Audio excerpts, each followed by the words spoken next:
सोचो, अगर आप करोड़पति बन जाओ लेकिन कुछ ही सालों में सब पैसा खत्म हो जाए तो। और दूसरी तरफ कोई आम इंसान है जिसकी कमाई औसत है लेकिन वो जिंदगी भर फाइनेंशियल सिक्योर रहता है। क्यों?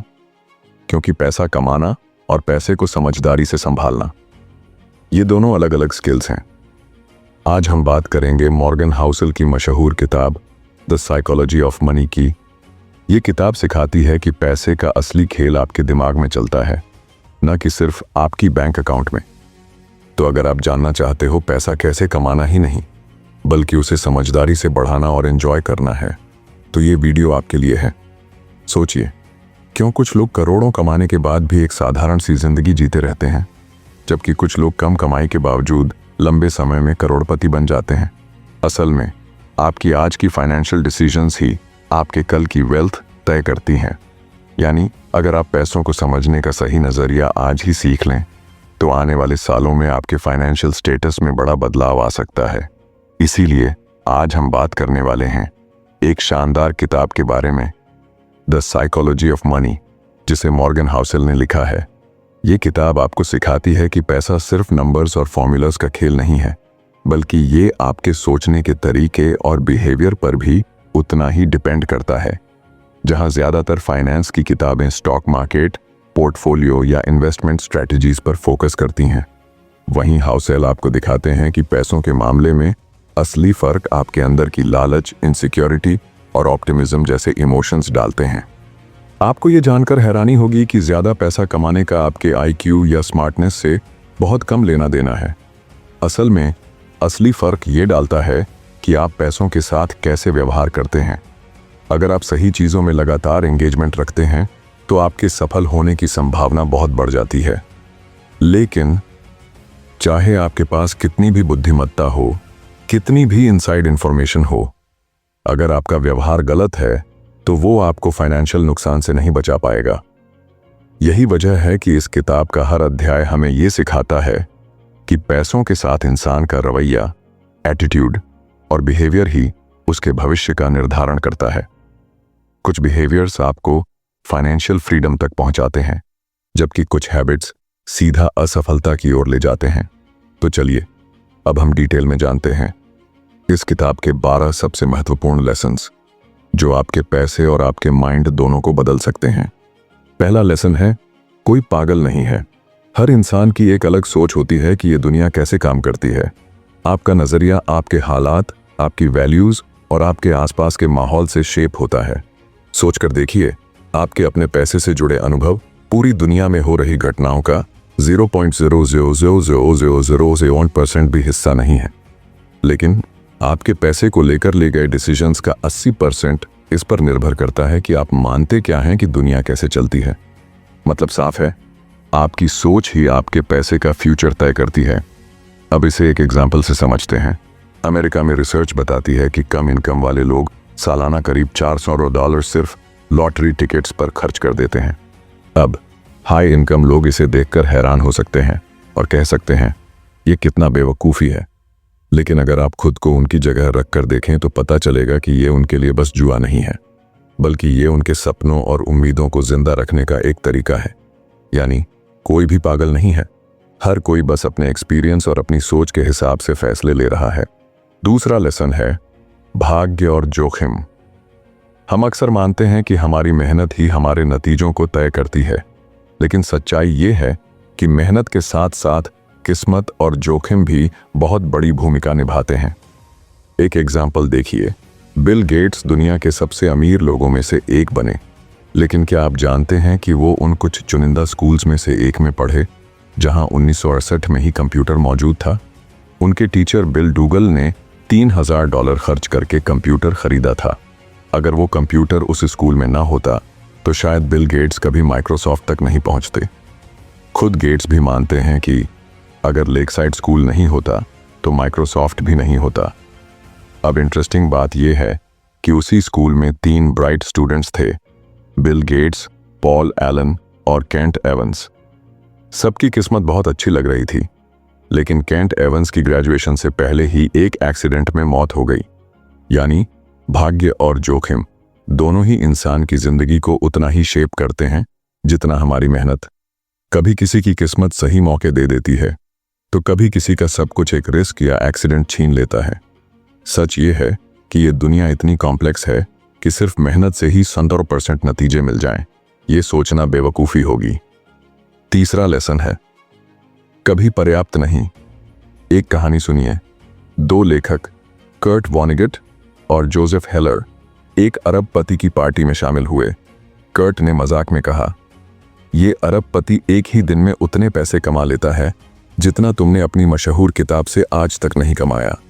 जोसेफ हेलर ने मुस्कुराकर जवाब दिया, हाँ, लेकिन मेरे पास वो चीज़ है जो इस अरबपति के पास कभी नहीं होगी, और वो है पर्याप्त, इनफ। यानी असली समझदारी ये है कि इंसान को पता हो कि उसके पास कितना काफ़ी है।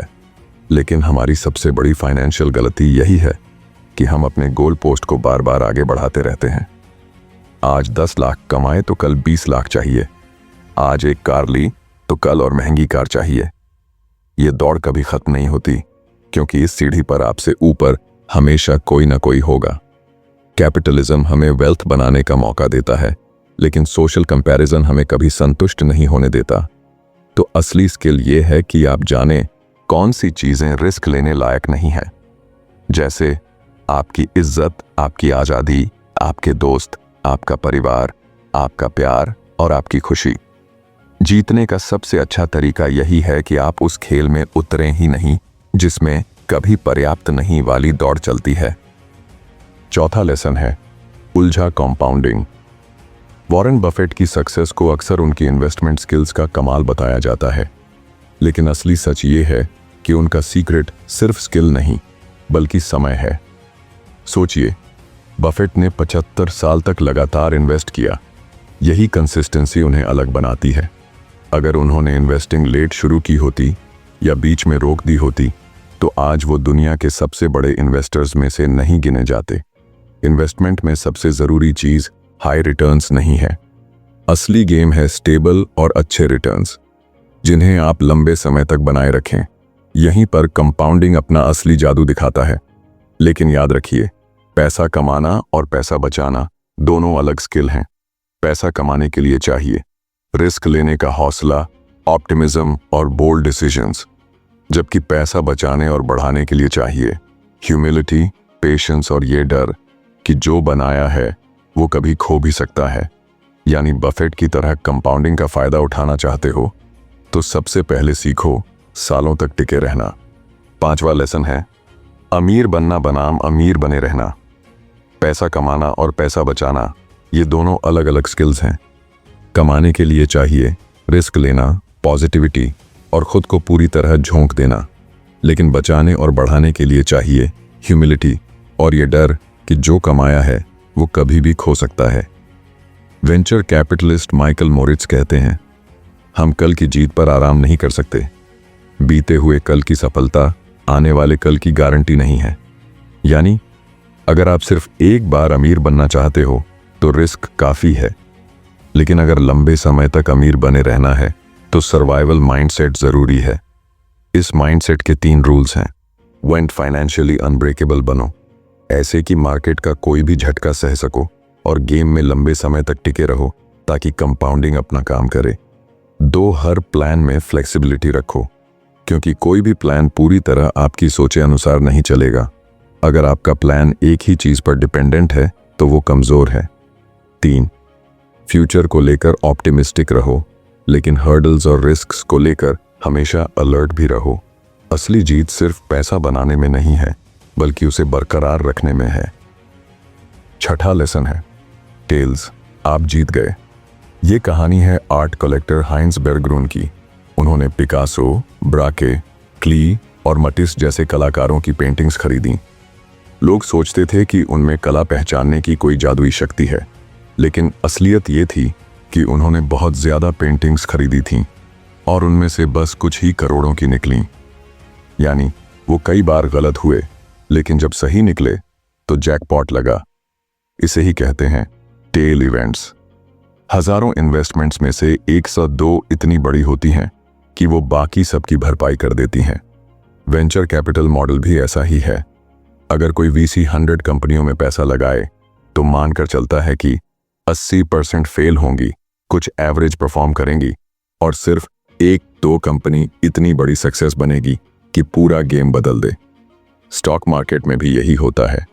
ज्यादातर कंपनी स्ट्रगल करती हैं, कुछ ठीक ठाक चलती हैं, लेकिन असली वेल्थ उन कुछ रेयर विनर्स से आती है। तो जब आप समझ जाते हो कि बिजनेस और इन्वेस्टिंग में टेल्स ही असली ड्राइवर हैं, तब आपको यह भी समझ आता है कि ज्यादातर चीजें फेल होंगी और ये नॉर्मल है। फेल होना ही प्रोसेस का हिस्सा है। 7वां लेसन है, वेल्थ वह है जो आप नहीं देखते। वेल्थ असल में वो पैसा है जो आपने खर्च नहीं किया बल्कि बचा कर रखा है। मॉर्गन हाउसल कहते हैं, जब लोग कहते हैं कि मैं करोड़पति बनना चाहता हूं, तो असल में उनका मतलब होता है कि वो करोड़ों खर्च करना चाहते हैं। लेकिन सच्चाई ये है, खर्च करना और अमीर बनना दोनों बिल्कुल उलट हैं। रिच और वेल्थी में फ़र्क समझो। जो लोग बड़े घरों में रहते हैं, महंगी गाड़ी चलाते हैं, वो रिच दिखते हैं। रिच होना मतलब हाई इनकम और लग्जरी दिखाना है, लेकिन वेल्थ छुपी होती है। वेल्थ वो पैसा है जो आपने सेव और इन्वेस्ट किया है, खर्च नहीं किया। वेल्थ का असली मतलब है ऑप्शंस और फ्रीडम।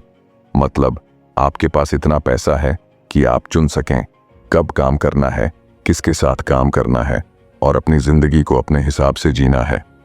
यानी wealth control plus flexibility plus growth. 8वां लेसन है, पैसे बचाएं। एक तय इनकम लेवल के बाद लोग 3 कैटेगरीज में बंट जाते हैं। वो जो पैसा बचाते हैं, वो जो सोचते ही नहीं कि बचत भी की जा सकती है, और वो जिन्हें लगता है कि बचाने की कोई ज़रूरत ही नहीं है। असली गेम आपकी सेविंग रेट है। ये आपकी इनकम से भी ज़्यादा इम्पॉर्टेंट है और आपके इन्वेस्टमेंट रिटर्न से भी, क्योंकि सेविंग का मतलब सिर्फ पैसा जमा करना नहीं है। सेविंग का मतलब है कंट्रोल और फ्रीडम। आपके पास इतना पैसा हो कि आप अपने समय को कंट्रोल कर सकें। आपके पास इतनी फ्लेक्सिबिलिटी हो कि आप चुन सकें क्या करना है और कब करना है।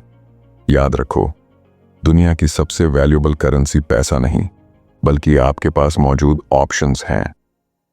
9वां लेसन है, उचित रहो। पूरी तरह तर्क संगत बनने की कोशिश मत करो। फाइनेंशियल डिसीजंस में ठंडे दिमाग से परफेक्ट रैशनल बनने की जरूरत नहीं है। लक्ष्य होना चाहिए वाजिब रहना, क्योंकि वाजिब रहना ही रियलिस्टिक है और वही आपको लंबे समय तक खेल में टिकाए रखता है।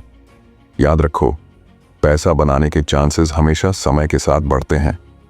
पॉलिटिकल साइंटिस्ट स्कॉट सेगन कहते हैं, जो चीज़ पहले कभी नहीं हुई वही चीज़ बार बार होती रहती है। यानी बीते कल की परफॉर्मेंस आने वाले कल की गारंटी नहीं है। जैसे ब्लैक जैक या पोकर के खिलाड़ी जानते हैं, वो सर्टेनिटी नहीं, प्रोबेबिलिटी के साथ खेल रहे हैं। आपके साथ भी यही है। इसीलिए सबसे अच्छा प्लान वो है जिसमें एरर की गुंजाइश हो। यानी अगर चीज़ें आपके हिसाब से न भी जाएं, फिर भी आप सरवाइव कर सको। इसका मतलब है किसी एक इनकम सोर्स पर डिपेंड मत रहो। हमेशा एक इमरजेंसी फंड रखो उन सिचुएशंस के लिए जिन्हें आप प्रिडिक्ट नहीं कर सकते। याद रखो, दुनिया सर्टेनिटी से नहीं, अनसर्टेनिटी से चलती है, और जो इस सच्चाई के लिए तैयार रहते हैं वही लंबे खेल में जीतते हैं। 10वां लेसन है, आप बदल जाएंगे। हम अक्सर सोचते हैं कि हम अपने फ्यूचर को अच्छी तरह प्रिडिक्ट कर सकते हैं, लेकिन सच ये है कि हम अपने फ्यूचर सेल्फ के बहुत खराब प्रिडिक्टर होते हैं। आज हमारी ज़रूरतें और चाहतें जो हैं, हो सकता है 10 साल बाद उनका कोई मतलब ही न रहे। इसीलिए लॉन्ग टर्म फाइनेंशियल डिसीजंस लेना मुश्किल होता है, क्योंकि इंसान बदलने के लिए ही बना है। अब यहाँ आती है सबसे खतरनाक चीज़, संक कॉस्ट, डूबा हुआ लागत। यानी बीते हुए कल के खराब फैसले को सिर्फ इसलिए ढोते जाना क्योंकि हमने उसमें बहुत पैसा, समय या मेहनत लगा दी है। ये हमारे भविष्य को हमारे अतीत का गुलाम बना देता है। जैसे आपने किसी बिजनेस में पैसा लगाया, वो फेल हो गया, लेकिन आप उसे ज़बरदस्ती जारी रखते हैं सिर्फ इसलिए कि आपने बहुत इन्वेस्ट कर दिया है, बिना ये सोचे कि आगे भी शायद वो पैसा ना कमा पाए। याद रखो, जो चला गया वो डूबा हुआ लागत है। उसे रिकवर करना अब मुमकिन नहीं, लेकिन आगे होने वाले नुकसान को रोकना हमेशा आपके हाथ में है। 11वां लेसन है निराशावाद का प्रलोभन। नेगेटिव सोच सिर्फ ज्यादा आम ही नहीं है, बल्कि वो अक्सर पॉजिटिव सोच से ज्यादा स्मार्ट भी लगती है। यही कारण है कि लोग निराशावाद को ज्यादा गंभीरता से लेते हैं। अगर आप किसी से कहें कि सब कुछ ठीक हो जाएगा, तो या तो वो आपको हल्के में लेगा या उलझन भरी नजरों से देखेगा। लेकिन अगर आप कहें खतरा है, समस्या आने वाली है, तो आपको उसकी पूरी अटेंशन मिल जाएगी। डैनियल कानेमैन कहते हैं, ये फर्क हमारे इवोल्यूशनरी हिस्ट्री से आता है, क्योंकि इंसान हमेशा खतरों को अवसरों से ज्यादा अहमियत देता है। इसी से सर्वाइवल और रिप्रोडक्शन के चांसेस बढ़ते थे। अब सोचिए 2000 में जब तेल की कीमतें अचानक बढ़ीं, तो कई नए तरीके से तेल निकालना इकोनॉमिकली पॉसिबल हो गया। यानी जरूरत आविष्कार की जननी है। मानवता अनंत रूप से इनोवेटिव है। लोग बाधाओं और समस्याओं का सामना हमेशा नए सॉल्यूशन से करते हैं। हाँ, खतरे हमेशा बड़े दिखते हैं, लेकिन हर खतरे के साथ उतने ही बड़े सॉल्यूशंस भी पैदा होते हैं। इकोनॉमिक हिस्ट्री में यही कॉमन प्लॉट है। प्रोग्रेस धीरे धीरे कंपाउंडिंग से होती है, जबकि सेटबैक्स और डिजास्टर्स अचानक आते हैं। एक झटके में कॉन्फिडेंस गिर जाता है, लेकिन ग्रोथ वो हमेशा स्लो, स्टेडी और टाइम टेकिंग प्रोसेस होती है। 12वां और आखिरी लेसन है कबूलनामा। इसमें लेखक मॉर्गन हाउसेल अपने खुद के फाइनेंशियल बिहेवियर और बिलीव्स को हमारे सामने रखते हैं। उनकी सबसे बड़ी ड्राइव है स्वतंत्रता। वो छोटी छोटी लो कॉस्ट एक्टिविटीज में खुशी खोजते हैं, जैसे एक्सरसाइज, पढ़ना, पॉडकास्ट सुनना और नई चीजें सीखना। उनके पास लोन लेकर लिया हुआ घर नहीं है। वो मानते हैं कि शायद ये एक बुरा फाइनेंशियल डिसीजन हो सकता है, लेकिन ये एक बेहतरीन मनी डिसीजन है, क्योंकि इसमें उन्हें मन की शांति मिलती है। हाउसेल अपने 20% एसेट्स कैश में रखते हैं, ताकि उनके पास हमेशा एक सेफ्टी नेट रहे और उन्हें इमरजेंसीज में अपने स्टॉक्स बेचने न पड़े। चार्ली मंगर कहते हैं, कंपाउंडिंग का पहला नियम है, इसे बिना वजह रोको मत। यही कारण है कि हाउसेल अब इंडिविजुअल स्टॉक्स में इन्वेस्ट नहीं करते। उनके सारे इन्वेस्टमेंट्स सिर्फ लो कॉस्ट इंडेक्स फंड्स में हैं, क्योंकि वो मानते हैं मार्केट को लगातार आउट परफॉर्म करना दिखने में आसान लगता है, लेकिन असल में ये बहुत मुश्किल है। हर इन्वेस्टर को वही स्ट्रैटेजी अपनानी चाहिए जिससे उसके गोल्स पूरे होने के चांसेस सबसे ज्यादा हों। और सच यह है कि ज्यादातर इन्वेस्टर्स के लिए लॉन्ग टर्म में सबसे अच्छा return low cost index funds ही देते हैं। दोस्तों, यही था इस किताब का आखिरी पार्ट। मुझे पूरा विश्वास है कि अगर आप इन लेसन्स को अपनी जिंदगी में अपनाएंगे, तो आपकी फाइनेंशियल लाइफ और पर्सनल ग्रोथ दोनों नए स्तर पर पहुंच जाएंगे। द साइकोलॉजी ऑफ मनी में मॉर्गन हाउसेल हमें ये सिखाते हैं कि पैसा केवल नंबर्स और फॉर्मूलाज का खेल नहीं है, बल्कि हमारी सोच, भावनाओं और साइकोलॉजिकल बायसेस का भी बड़ा असर होता है। इस किताब का मेन तर्क ये है कि सक्सेसफुल इन्वेस्टिंग सिर्फ फाइनेंशियल नॉलेज रखने या सही टूल्स तक पहुंचने से नहीं होता। असली गेम है अपनी इमोशंस पर कंट्रोल और अपनी साइकोलॉजिकल टेंडेंसीज को समझना। मॉर्गन हाउसेल की राइटिंग स्टाइल सिंपल और एंगेजिंग है। वो अपनी बातों को समझाने के लिए कई रोचक कहानियां, रियल लाइफ एग्जाम्पल्स और छोटे छोटे किस्से इस्तेमाल करते हैं। इस किताब में वो बताते हैं इम्पल्सिव डिसीजन से कैसे बचा जाए, क्यों लॉन्ग टर्म विजन सबसे ज़रूरी है और किस तरह लक भी फाइनेंशियल सक्सेस में एक हिडन रोल निभाता है। किताब की सबसे बड़ी ताकत यह है कि ये हमें गुड मनी हैबिट्स और कंसिस्टेंट इन्वेस्टिंग अप्रोच अपनाने की इम्पोर्टेंस समझाती है। हाउसेल का मानना है कि सक्सेसफुल इन्वेस्टर्स हमेशा हाई आईक्यू या इनसाइडर नॉलेज वाले लोग नहीं होते, बल्कि वो लोग होते हैं जिनके पास डिसिप्लिन, पेशेंस और अपने गोल्स की क्लैरिटी होती है। कुल मिलाकर द साइकोलॉजी ऑफ मनी उन सब के लिए एक मस्ट रीड है जो इन्वेस्टिंग के साइकोलॉजी को गहराई से समझना चाहते हैं और अपनी जिंदगी में बेहतर फाइनेंशियल डिसीजंस लेना चाहते हैं। दोस्तों, मुझे उम्मीद है कि आपको द साइकोलॉजी ऑफ मनी की ये रिव्यू पसंद आई होगी। अगर आपको वीडियो हेल्पफुल लगी हो तो इसे लाइक और शेयर करना मत भूलना। और हाँ, अगर आप चाहते हैं कि मैं आपको ऐसी ही लाइफ चेंजिंग किताबों के सार आसान भाषा में ला कर दूं, तो अभी सब्सक्राइब करें हमारे चैनल बुक्स की बात को।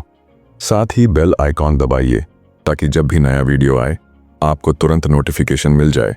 मिलते हैं अगले वीडियो में, तब तक पढ़ते रहिए और सीखते रहिए।